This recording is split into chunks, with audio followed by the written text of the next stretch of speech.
If you were to tell me back in 2018 or even 2020 that Sony as a company would be where they are in a first-party standpoint like they are today, I would call you crazy. Yet the data has come out and it's official that Sony has created this disaster and they can really only blame themselves. And before anybody says I'm being mean to PlayStation, look, I'm a diehard PlayStation fan myself. None of this makes me happy to report. But I gotta be real here because this is very concerning. This comes from Eurogamer. It's been confirmed through reports that I will show that Sony has officially been selling fewer and fewer copies of their first-party offerings every single year from 2020 onward to right now. The report that Eurogamer is referencing came originally from GameFile. Here is the graph that they shared over at GameFile, as you can see here, which showcases how Sony's copies sold with their exclusives over the years has gone up only to crash down to, well, where we are right now. As you can see there, the high point was 58 million units sold of exclusive first-party games in 2020. Yeah, at the height of the pandemic, I know that, but in 2018,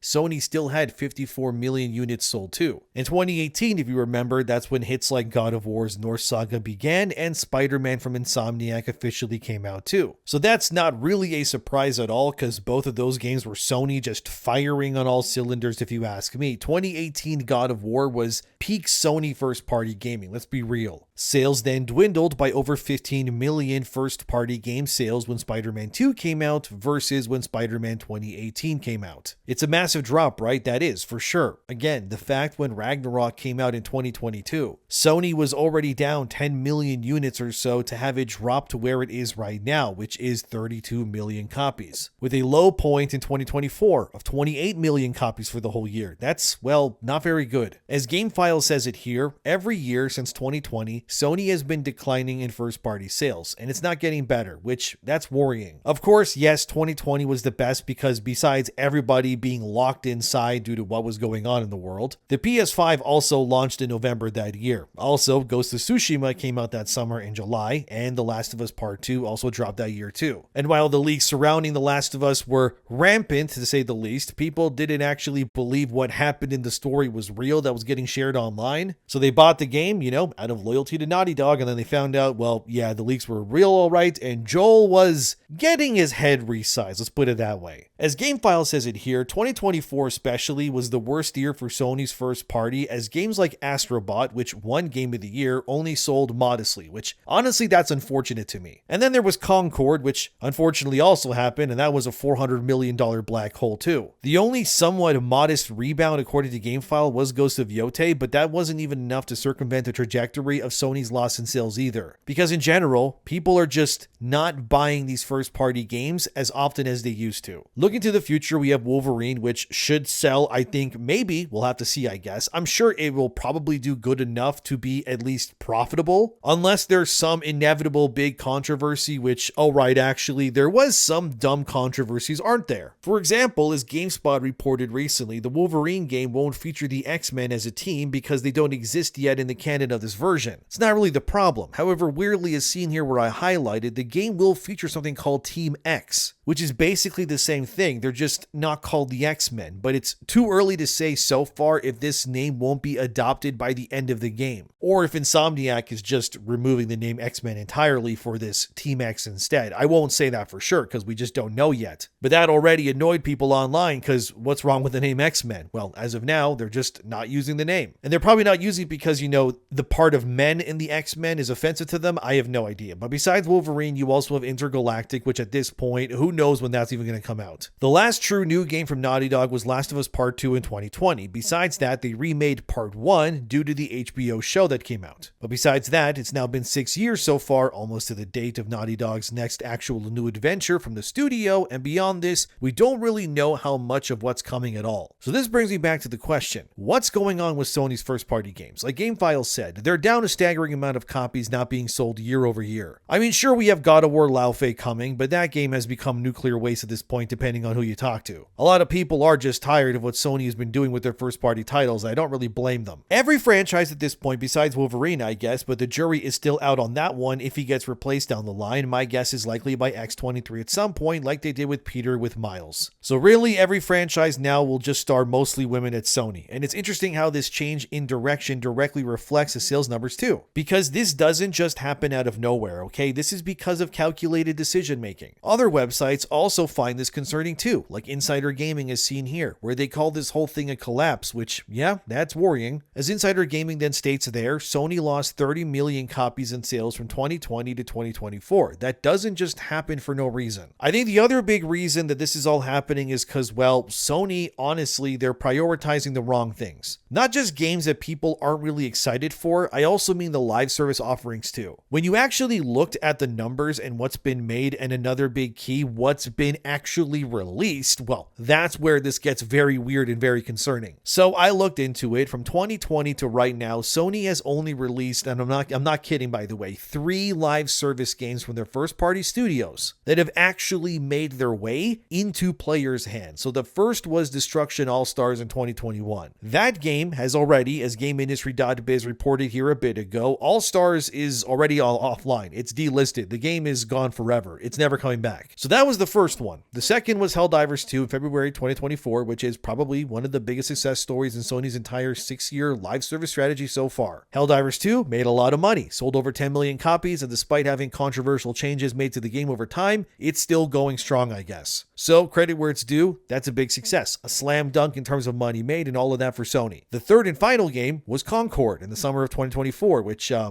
don't need to remind you how poorly that went. And besides that, that's it actually. I'm being serious. I'm looking over the releases and no, that's it. However, in terms of canceled live service games, you have The Last of Us Factions, which was meant to be this huge thing for Sony that honestly I think would have made them a lot of money. But it's canceled for whatever reason, which that one puzzles me to this day. I really don't understand why they did that. Secondly is Spider-Man The Great Web, which was meant to be you all play different Spider-Men fighting multiverse versions of enemies in New York City. That also got canceled. We also had a God of War game, which was being done by Blue Point and was going to go back to Greece. That too was a live service game that got canceled, and as we know, Blue Point is now gone forever, which that sucks. There was also a Twisted Metal reboot as well that was meant to be live service. It was being developed by Firesprite, which oddly enough, Firesprite did also unveil their other new game, which is Until Dawn 2. But yeah, they were working on Twisted Metal as a live service, but that got canceled as well. Here's what else we got. We have Project Payback. That was supposed to be a third-person version of Destiny from Mark Noseworthy and Luke Smith over at Bungie. For some reason, this too got canceled pretty early in development, which again, I find that baffling because I mean it's Destiny. But seeing how Sony has treated the whole Destiny franchise lately and how that's going down, I mean, not very surprising, unfortunately. There was also an untitled fantasy co-op game that was being done by London Studio that got canceled. We don't even know the name of the game or the premise, but that game's gone too. There was also an untitled science fiction project from Ben Studio, the people who did Days Gone. That unfortunately also got axed, and again, we know nothing about it beyond this too. There was also Deviation Games, which was making some sort of multiplayer game, but that game also got shut down, and now Deviation, from what I understand, is shut down as a studio too. And we also had Neon Koi's project, which was another unannounced mobile action game that was also live service. This too was canceled, and Sony also shut down that studio as well too. Okay, that about does it for what was canceled, but let's look at that all at once, right? That means out of the 12 live service games that Jim Ryan, who used to run PlayStation, greenlighted at the time, that only 3 out of 12 games actually saw the light of day. And of those 3 games that came out, only one, Helldivers 2, still exists and can be played right now. So that means almost everything that Sony made, invested their time and money into, did not pay off for them. Like, that's just the case. And this is very obviously another big reason why Sony's sale numbers are cratering over 50% and then some. Because not only are the games they are releasing for the most part not doing as well as previous games in their own series, but they can't seem to get much of anything out the door even if they want to now, which is also concerning because again, I'm a PlayStation player. I primarily play on PS5. I collect trophies all the time. That is where I decide to spend my time playing games. So I'm not saying any of this from some malicious gotcha standpoint. I am not happy about any of this. You think I wanted Sony to invest in 12 live service games during this PS5 generation? Absolutely not. On the PS3 and PS4, I had so many Sony first-party games I loved. I miss Infamous. I miss Resistance. And dude, I would have loved a sequel to Days Gone. You kidding me? Like, everything here just feels like Sony has their priorities completely in the wrong direction for the most part. I wish I knew how much money was spent making those 12 games. We know that Concord was $400 million,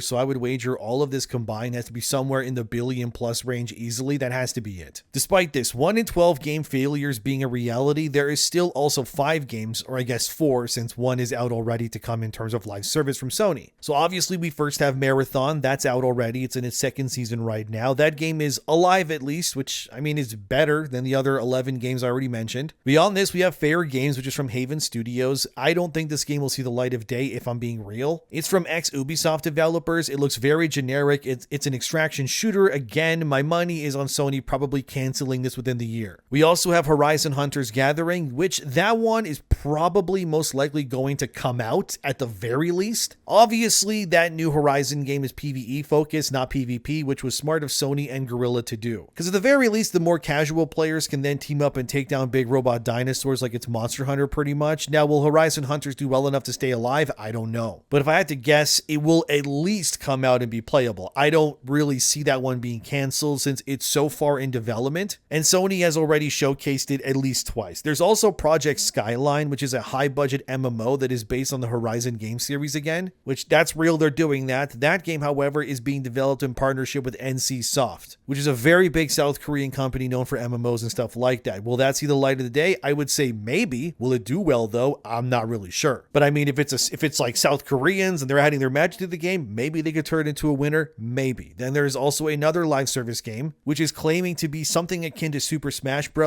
Meets a MOBA or massive online battle arena game that is currently titled Gummy Bears. That's not the official name of the game, but Gummy Bears is being developed, if you can believe it, by Bungie. Actually, yeah, the Destiny people. No idea if that even sees the light of day, but that's an active development. I looked further into Project Skyline, that Horizon MMO, and the information about that one's all over the place too. Some websites in 2025, like Newsweek is seen here, claim that this Horizon MMO is already canceled. However, on the exact same day in 2025, Push Square, as also seen here, had an article saying that Skyline actually survived its cancellation. So at this point, if this game is alive or not, we just do not know at this point. Maybe it is, maybe it isn't. Is it confusing? Yes. That being said, if we tally all of this together, it means that Sony had, to some capacity, 17 whole live service games in development. 17, dude. Who would even have the time to play 17 different live service games from Sony? Like, be serious. You could quit your job, live in a hole for the rest of your life, and cut off ties to everybody you know. You still wouldn't be able to successfully manage 17 whole live service games, even if they did come out. But either way, this means currently only 2 of 17 games are actively playable. Helldivers and Marathon. That's it. That is baffling when you objectively look at it all in front of you. So it's no wonder why Sony's first-party sales are down the way that they are. It's because they're not releasing nearly enough games like they used to. Like, come on, 15 live service games gone before seeing the light of day. Imagine how many great single-player games could have been made with that money and time instead. We would be swimming in games at this point that could have been playable. Maybe they wouldn't be all good, but it would have been better than 95% of games in development getting canceled at least. As Eurogamer said here, you would buy a Sony console back then because you wanted to play Sony games, but in the PS5 generation that we're in, there really isn't just much of any games that are coming out that really justify it now, are there? Like, you want to know how many games Sony released from a first-party perspective from 2014 to 2020, which is the same amount of time since the PS5 came out to right now this instant? Let me read you the games that have released first-party wise. MLB The Show 14, The Last of Us Remastered, Little Big Planet 3, Drive Club, Infamous First Light, The Order 1886, Bloodborne, God of War 3 Remastered, Until Dawn, Journey, Fat Princess Adventures. That was in 2 years, all of that. Now we're in 2016. Ratchet & Clank, Uncharted 4, A Thief's End, The Last Guardian, Here They Lie, Riggs, Mechanized Combat League, PlayStation VR Worlds, the Playroom VR,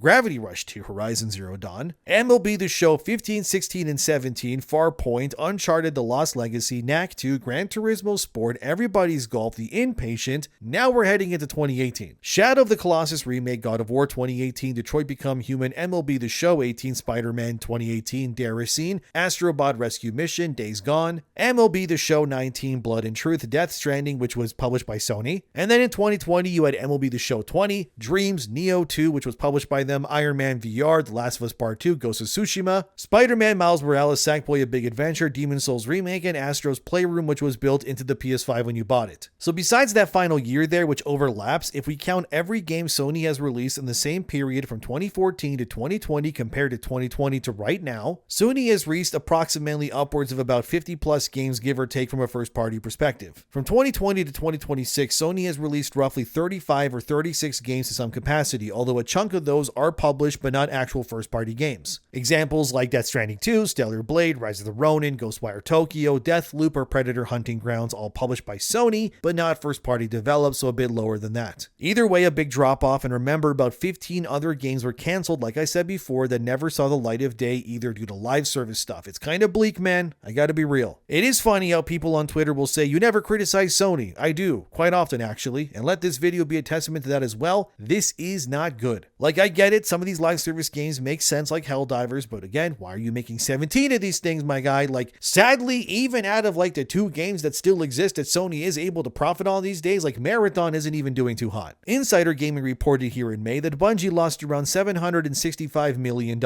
If you don't know what impairment loss means, it means that an asset within a company has lost permanent value in relation to what the company owns. So that means that Bungie lost $765 million in value is what that means. So out of the 2 live service games that people can still play, one of them almost lost you $1 billion in value, which kind of tells you where this is all going. Insider Game also confirmed, as I highlighted for you, that Sony this year has lost about 24% of their income year over year due to what's going on. For a company that is this big spinning all these plates, it's not good. I can't celebrate this or be happy about it. I play on PlayStation, like I said. I don't want this to be what's going on, but I have to be realistic. It's not working for them. If it were, what's happening wouldn't be. A healthy PlayStation ecosystem is a boon for everybody, but they're just too focused on the things that frankly don't matter. It feels like there's a different air about PlayStation, right? Not in a good way. For years, Sony was the company that everyone pointed to as the gold standard of AAA gaming. We should be talking about what comes next, the next big hit. Instead, it's just canceled projects, ballooned budgets, live service failures. It really makes me wonder if Sony has just lost touch with what people really want from them. Yes, I agree, pushing to turn every franchise into a female-led one is not going as well as they would have hoped, Lao Fei included. But the live service thing is really the other big monster here. It's as if their new pivot's just not working. And the pivot that they're known for, the single-player stuff, also doesn't work because you're just alienating your fan base constantly anyways. Turning practically everything you have into a female-led adventure, I mean, maybe one game here or there, okay, I guess, but it's too much now. If you want to experiment with a franchise, I guess, but you're doing it with everything at once. It's just not a good idea for optics and analytics. It would be like if I just decided one day to make this channel into a fishing channel, but also a fitness channel, but also a cooking channel. But I'm also still going to do game content. Why would I do that? Like, what a confusing mishmash of things to do. And that's kind of what Sony's doing right now. The problem is that PlayStation wasn't really built on that model, right? The PlayStation brand was built on premium single player experiences. That's what we cared about when it came to Sony games. And the cost of AAA is just absurd now. Every modern AAA game at this point has become unsustainable. They take too long to make, the teams are too big, budgets are Avengers size, and unfortunately, when you have these big stakes, people are going to expect the most amazing things ever if things cost this much. Well, if your new game is 2 times the budget of the one you just made, then it has to be twice the size or twice as good, and then if it isn't, which it probably won't be, everyone will be mad and it's cooked. It's because everything has to be a blockbuster, and when it isn't, the consequences are just severe. This is likely why Sony is so obsessed with trying to make those 17 Helldivers or whatever they were doing, because they probably thought, well, if we can make that happen at least, we can then have reoccurring revenue to offset these rising costs. I get that, but that solution has really only created new problems. And when you factor in that many players feel that the whole modern entertainment companies really these days are just spending more time chasing the messages and the trends and the social media approval than understanding what their audiences actually want, it's going to lead to the criticisms that you're going to hear constantly now. Whether that's fair or not to compare is not really the point. The point is that perception still exists, guys, and that's what matters, because once audiences begin to feel that a company like a Sony is kind of just speaking past them rather to them like they used to, that is when the trust starts eroding and eroding fast. Sony is clearly prioritizing representation in all aspects over audience demand. Like, that can't even be denied. That is the case. I'm not saying there hasn't been incredibly successful female-led games in the past. The issue here isn't really the gender. The issue is that audiences are tired, man, and they want to connect with the characters that they like instead of who these companies think they should like. It's an identity crisis. I guess in the end of all of this, what this all distills down to is that Sony and PlayStation as a brand feels uncertain in what it wants to be these days. Do you want to be the prestige single-player platform that dominated like you guys did in the PS4 era? Or do you want to be a live service platform instead? Those are very, very different visions. And it feels like Sony is trying to do both, and it's impossible. It's like an RPG, man. You got to focus in on your build or you're cooked. It doesn't mean that Sony is done or anything like that. No, No, not by a long shot, I know that, but they need to understand that what they're doing with stuff like God of War Laufey or that graveyard of canceled games I talked about earlier, it's just, come on, man, something needs to change here. Ultimately, Sony's current problems, they are a result of years of choices that are colliding with reality. Live service hasn't paid off the way that they hoped. AAA is still costing like Thanos levels of money these days. These things also just take forever to come out now. And at its core, the audience just feels disconnected from what Sony games are really meant to be. It's a dangerous combination because if a brand loses identity or clarity like this, it's also going to lose its momentum. The question now isn't whether Sony can still make great games. I mean, they can. The question is whether PlayStation can rediscover the focus and, the identity that made it the industry leader in the first place. Nobody is saying that God of War Laufey won't play well, but will it be something that people want? That's the point. Because if they can't do that, the problems then we're seeing today, they may only be the beginning. But what do you think? Let me know as always. Thank you for being here. Sorry if I've been off lately. I'm trying to do my best. I'm very tired as of late, so I am trying to do better. So I apologize. Subscribe if you'd like to. Thanks for giving my content a chance, by the way, and see you guys next time.